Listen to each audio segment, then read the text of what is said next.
Hello students, this is me Kapil Upadhyay और आज हम लेके आए हैं आपका lecture number 9 of chemical kinetics. And students, the lecture of today is important only for competitive perspectives. It is not in your board exams like CBSE board, UP board, RBSE board, etc. etc. So we are starting our lecture, that is second order of kinetics. And students, you are very much aware about the word order, and it is second order of kinetics. What is the meaning of second order of kinetics? The second order of kinetics is that in which the rate depend on concentration to the power of 2. Here the rate depend on concentration to the power 2. So it is second order of reaction. If it was 1, then it will be the order of first, and in case of 0, it is zeroth order of kinetics. So without wasting of time, we are starting our derivative section of second order of kinetics. So look here. First thing which is common in all type of kinetics, in 0, first or second, it is the formulation. Here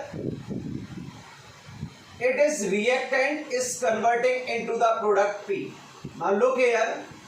First, on the left side of board, I have written the reactant had converted into the product P. So what is the meaning of formulation first? At t is equal to 0 second, it is A naught and it is nil, and on time t it is A naught minus x and it is x, and it is A naught of minus x. But my dear student, I am dividing it into two sections. Now look here. It is formulation. It is formulation. So now we are starting our lecture. So keep focusing on blackboard. Sorry, it is whiteboard. Sir, ये तो whiteboard है, आप blackboard कैसे बोले? Sorry बोलो, sorry बेटा, pardon me. Now look here. I am dividing it into two parts. On first section, I am writing here reactant A. It is converting into product P. On the other hand, at right side of whiteboard, I am writing it is A plus B and converting into the product P. What is the difference in both? Here, I am using only of single reactant. It is only single reactant. And in it both reactants are different.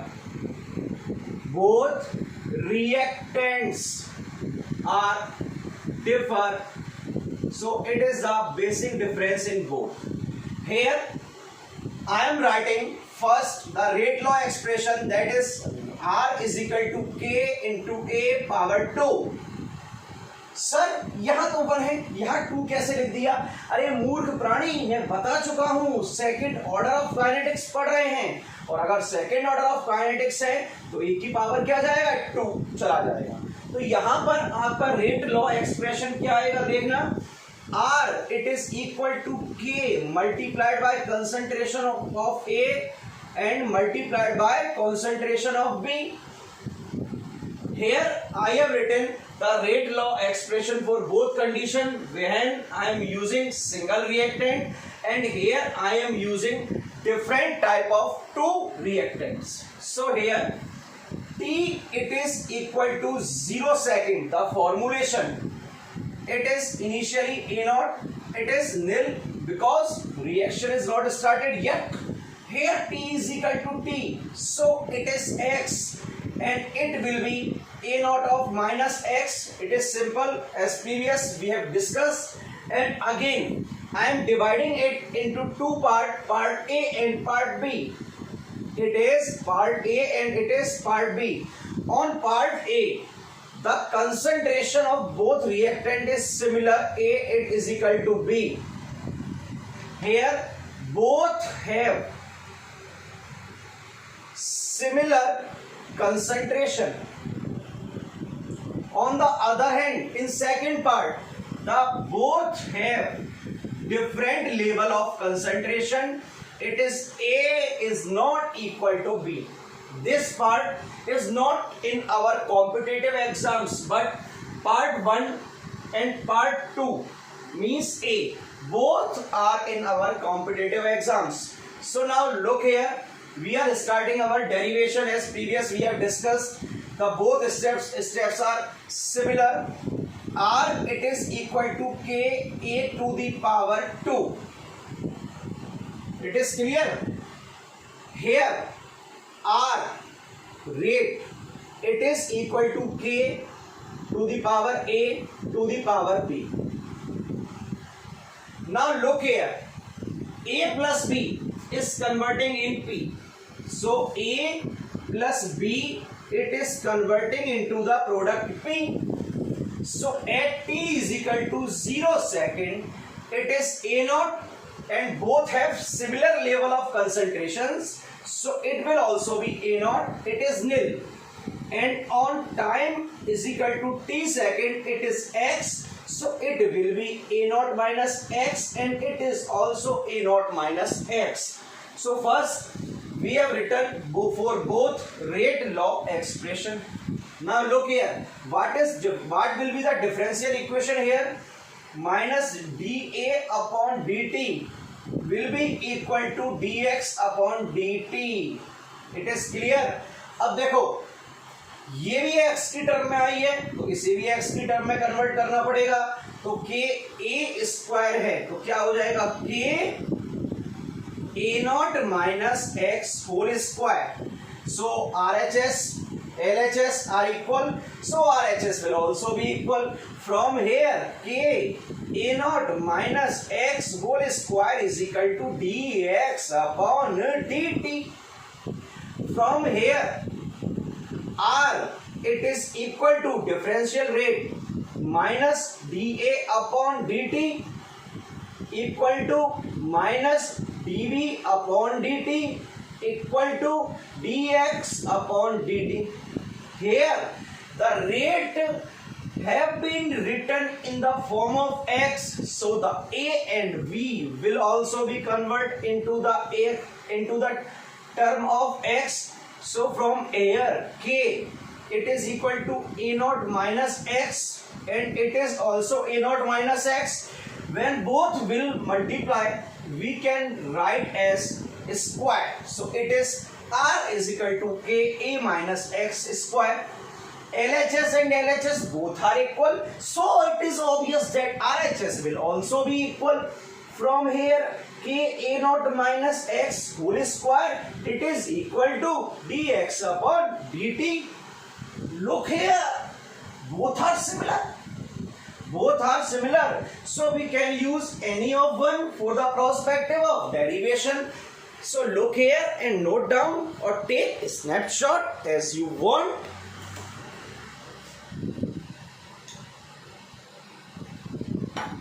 So further we are proceeding in our derivation. What will be happen here? Dx upon it is a naught minus x whole square. Dx upon a naught minus x whole square is equal to k dt. It is similar. So now integrate on both sides. Integrate on both sides.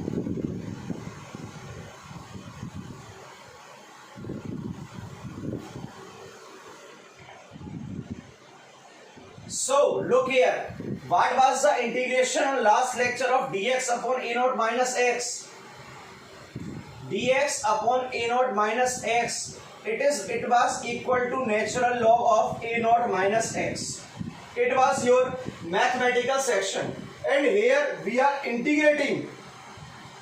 Look here, what is the difference in first order and second order? Here we are integrating dx upon a naught minus x square equal to k dt. Here it is square and on previous lecture it was 1. So what will be the integration of dx upon a naught minus x square? So you can solve by yourself because it is a section of mathematics. I am writing here directly a naught minus x square. In numerator side it will become minus 2 and you will use x upon n plus 1 upon n plus 1 for perspectives of integration. So from here it will be 1 upon a naught minus x minus 1 upon a naught is equal to kt. It is clear? क्या बन जाएगा? a naught is equal to kt. अगर ऐसे समझ में नहीं आया तो देखो, इसका इंटीग्रेशन करने पर जो आता है वो आता है 1 upon a naught minus x. ये आया, लिमिट पुट करी 0 से x तक, तो यहाँ क्या हो गया? kt. जब लिमिट पुट करोगे तो क्या हो जाएगा? 1 upon a naught minus x हो गया, माइनस x की जगह 0 पुट कर दिया तो 1 upon a naught is equal to क्या आ गया आपका? kt. यहां से क्या लोगे? एल्शियम. एल्शियम क्या आया? a naught and a naught minus x, a naught minus x, a naught minus x 1, a naught 1 minus a naught minus x, both have been cancel out is equal to क्या हो गया आपका? kt.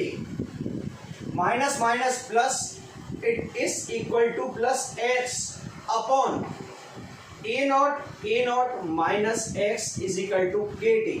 So from here the k, it is equal to 1 upon t x upon a naught minus x. It is rate constant for second order of reaction. Look here, it is rate constant for second order of reaction. बता दूं, यहां से जो question आता है वो आपके advance में आता है, खाली ओनली एडवांस में आता है यहाँ का क्वेश्चन. कभी आपके मेंस और नीट में नहीं पूछेगा. यहां से यहां तक नोट कर लिया होगा. तो ये देखो आपका फर्स्ट ऑर्डर का क्या आ चुका है, सॉरी सेकंड ऑर्डर का रेट कांस्टेंट आ चुका है. ई नॉट का मतलब आपको पता है इनिशियल कंसंट्रेशन है, एक्स का मतलब आपको पता है कितना रिएक्टेंट प्रोडक्ट में कन्वर्ट हो चुका है. तो यहां से अब हम ट्राई करते हैं लाइफ टाइम निकालने का. Life time it is TLT. देखते हैं लाइफ टाइम क्या आने वाला है. लाइफ टाइम का मीनिंग क्या है आपको पता है? जब x कंप्लीट a नॉट के इक्वल हो जाएगा, मतलब जब कंप्लीट रिएक्टेंट प्रोडक्ट में कन्वर्ट हो जाएगा तो वो उसकी क्या होती है? लाइफ टाइम होती है. तो KTLT life time is equal to x की जगह क्या पुट करना पड़ेगा? a नॉट अपॉन के कहां चला गया? डिनोमिनेटर में. a नॉट की जगह x, ये a नॉट ही है और x की जगह क्या आ गया? a not. अब देखो a नॉट 0 से डिवाइड करोगे तो TLT की वैल्यू क्या आएगी? इनफाइनाइट. मतलब लाइफ टाइम कितना आ रहा है इसका? इनफाइनाइट. और बेटा आपका इनफाइनाइट लाइफ टाइम ही फर्स्ट ऑर्डर के लिए आया था. इनफाइनाइट लाइफ टाइम का मतलब पता है क्या है? theoretically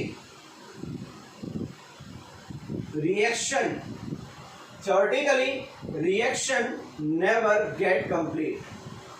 theoretically तो रिएक्शन कभी कंप्लीट नहीं होगी. तो आप कंप्लीट लाइफ टाइम नहीं निकाल सकते. आप 99.99% के लिए लाइफ टाइम निकाल सकते हो, लेकिन 100% के लिए कभी भी लाइफ टाइम नहीं निकाल सकते. दोबारा सुन लेना, आप 99.99 के लिए निकाल सकते हो, 100 के लिए नहीं. क्यों? 100 तो इनफाइनाइट टाइम पीरियड में कैलकुलेट हो रही है, जिसे कैलकुलेट कर पाना पॉसिबल ही नहीं है आपके लिए. तो अब हम आगे चलते हैं इसके नेक्स्ट सेक्शन पर, जो है हाफ टाइम पीरियड, और जो इंपोर्टेंट होता है सबके लिए. देखो टी हाफ की बात करें, टी हाफ कब होगा? जब आपका जो ए नॉट एक्स है वो किसके इक्वल हो जाएगा? इनिशियल कंसंट्रेशन का हाफ हो जाएगा. तो T half it is equal to 1/k. X की वैल्यू पुट करी a naught by 2 upon a naught minus X क्या हो गया? a naught by 2. और a naught minus a naught by 2 क्या आएगा? a naught by 2 to a naught by 2 क्या हो गया? Cancel out. So T half यहां से क्या निकल के आ रहा है 1 अपॉन ए नॉट के। ये है सेकंड ऑर्डर का। जीरो का आपको याद होगा T half is equal to क्या आया था ए नॉट बाई 2k, और फर्स्ट का क्या आया था T half is equal to 0.693 upon K. ये किसका था जीरो ऑर्डर का, ये फर्स्ट का है, ये सेकंड का है। अब सपोज करो यहां से मैं पूछूं टी हाफ और इनिशियल कंसंट्रेशन में क्या रिलेशन है, T half proportional 1 upon A naught आ गया। यहां क्या रिलेशन है जीरो में, टी हाफ प्रोपोर्शनल किसके आ गया ए नॉट के, जबकि यहां पर जो टी हाफ है वो डिपेंड ही नहीं कर रहा किस पर, आपके इनिशियल कंसंट्रेशन पर। अब सपोज करो मैं ये पूछ लूं what is the relation between half time period and initial concentration for third order of reaction. किसके लिए, थर्ड के लिए। तो बेटा थर्ड के लिए आप दोबारा से डेरिवेशन करने थोड़ी बैठोगे, तो उसके लिए हमारे पास एक फॉर्मूला है T half proportional A naught की पावर 1 माइनस एन। ये फॉर्मूला है T half proportional A naught 1 minus N and N it is order of reaction. तो देखना अगर जीरो की थी 1 माइनस जीरो तो 1 ए नॉट के प्रोपोर्शनल, जब फर्स्ट ऑर्डर की है तो 1 माइनस 1 जीरो, डिपेंड ही नहीं कर रहा। जब सेकंड ऑर्डर की है तो देखना 1 माइनस 2 माइनस 1 आया, माइनस 1 नीचे गया, तो डिपेंड कर रहा है किस पर, इनवर्स पर। तो यहां पर सेकंड के लिए क्या है, सॉरी थर्ड के लिए क्या आ रहा है देखना, T half proportional to A naught 1 minus 3 it is A naught की पावर माइनस 2, तो T half proportional 1 upon A naught की पावर कितना हो गया 2। किस पर डिपेंड कर रहा है, 1 upon A naught to the power 2 पर। तो ये फॉर्मूला है जिससे हम किसी भी ऑर्डर के लिए हाफ टाइम का उसकी इनिशियल कंसंट्रेशन के साथ रिलेशन कैलकुलेट कर सकते हैं। अब हम आते हैं अपने ग्राफिकल सेक्शन पर। तो ग्राफिकल सेक्शन आप सबको पता है, हम हमेशा ग्राफिकल सेक्शन को क्या देते हैं, इंपोर्टेंसी। जब तक होल्ड करें हम पानी पी के आते हैं, जाना मत, लेक्चर कंटिन्यू रहेगा।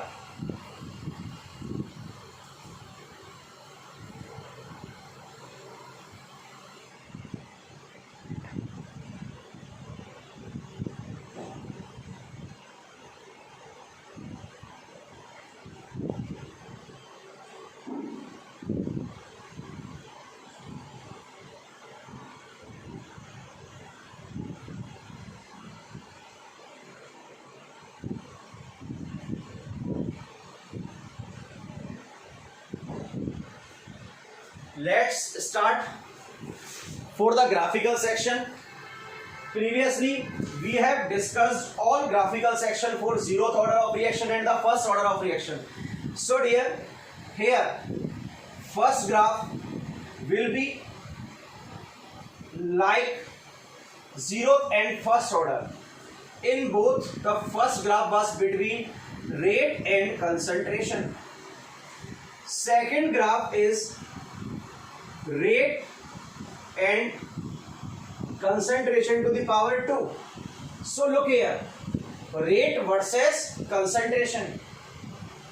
What was the relation? R is equal to K A to the power 2. It is Y proportional, it is X square. Graph will be parabolic in nature, so it is your graph. Clear? Now second graph is between rate and concentration. A square. Now look here, R it is equal to K A square. Complete A square have become X and it is Y. So Y is proportional to the X graph and it will be a straight line from the origin point, that is 0, 0. So both graph have been drawn on whiteboard. Now we are moving on our next graph, that is graph between concentration of reactant, that is known as AT, and time. What was the equation? 1 upon A naught minus X minus 1 upon A naught is equal to KT. This was your equation. Now look here, concentration of reactant A naught minus X, it is AT on y axis is equal to KT plus 1 upon A naught. It is on X axis, but it is not the equation of a straight line because it is 1 upon y. So now look here, if we increase the value of time increase होगा तो AT क्या होगा, inverse है तो decrease होगा. भाई inverse आ रहे हैं दोनों की दोनों, तो ग्राफ कहां जाएगा, downward. But it is not an exponential graph, ये एक्सपोनेंशियल ग्राफ नहीं है. एक्सपोनेंशियल कहां आया था, फर्स्ट ऑर्डर में. अब अगर इसी ग्राफ को मैं कन्वर्ट कर दूं, जरा देखना यहां पर थोड़ा इंटरेस्टिंग बना देते हैं इस ग्राफ को. ग्राफ अगर ये हो जाए 1 अपॉन कंसंट्रेशन वर्सेस टाइम, अगर आपका ग्राफ ये हो जाए तो देखना 1 अपॉन 80. अब ये कंप्लीट y बन चुका है. क्या बन चुका है, y. तो y is equal to mx plus c की इक्वेशन बन गई. देख लो आराम से, ये कंप्लीट यहां लिख दूं मैं 1 upon 80 it is equal to kt plus 1 upon A naught बन गया. तो 1 अपॉन कंसेंट्रेशन, ये कंप्लीट क्या बन चुका है, y. ये बन गया m, ये बन गया x और ये क्या बन गया, c. तो इंटरसेप्ट है यहां पर इतना, ये है इंटरसेप्ट 1 अपॉन ए नॉट. तो ग्राफ क्या होगा, स्ट्रेट लाइन, जिसका स्लोप क्या हो जाएगा आपका m, it is equal to k. ये आपका फोर्थ ग्राफ था. अब हम लास्ट ग्राफ देखने जा रहे हैं इसका, और लास्ट ग्राफ जो देखेंगे वो है between T half and initial concentration. T half and 1 upon initial concentration. तो देखो T half is equal to क्या आया था, 1 अपॉन ए नॉट के, यही तो आया था. अब 1 अपॉन इनिशियल कंसंट्रेशन, तो y is equal to 1 upon A naught, तो क्या हो गया m अपॉन k. तो स्ट्रेट लाइन की इक्वेशन बन गई. ये रहा आपका ग्राफ. तो बेटा देखो, टोटल मैंने यहाँ पर 5 ग्राफ डिस्कस किए हैं. तो यहाँ पर कॉम्पिटिटिव एग्जाम में क्वेश्चन आता है किस फॉर्मूले से, रेट कांस्टेंट वाले फॉर्मूले से या हाफ टाइम के फॉर्मूले से, या कोई ग्राफ दे देगा वहां पूछेगा ये किस ऑर्डर की काइनेटिक्स है, या आपको कोई इंटीजर टाइप क्वेश्चन दे देगा. तो यहाँ आज हम डिस्कस क्या क्या कर चुके हैं, देखना. ऑर्डर ऑफ रिएक्शन कैलकुलेट करना सीख चुके हैं थ्योरेटिकली, जिस पैटर्न पे करते हैं. इसके बाद जीरो ऑर्डर देख की डेरिवेशन ग्राफ, फर्स्ट ऑर्डर की डेरिवेशन ग्राफ, सेकंड ऑर्डर की डेरिवेशन ग्राफ, यहां तक हम ऑर्डर देख चुके हैं. अब हम नेक्स्ट लेक्चर पर ये देखने वाले हैं कि एक्सपेरिमेंटली हम ऑर्डर ऑफ रिएक्शन कैसे कैलकुलेट करते हैं, जिसके लिए हमारे पास वेरियस मेथड होते हैं, जैसे इंटीग्रेशन का मेथड हो गया, या प्रेशर का मेथड हो गया, या वॉल्यूम का मेथड हो गया. तो नेक्स्ट लेक्चर जो होगा वो भी सीबीएसई पॉइंट ऑफ व्यू से, राजस्थान बोर्ड के पॉइंट ऑफ व्यू से और कॉम्पिटेटिव पॉइंट ऑफ व्यू से बहुत इंपॉर्टेंट है. जब तक हंसते रहें, मुस्कुराते रहें, खिलखिलाते रहें, क्योंकि आपका खिलखिलाना ही आपकी पढ़ाई के लिए बहुत जरूरी है.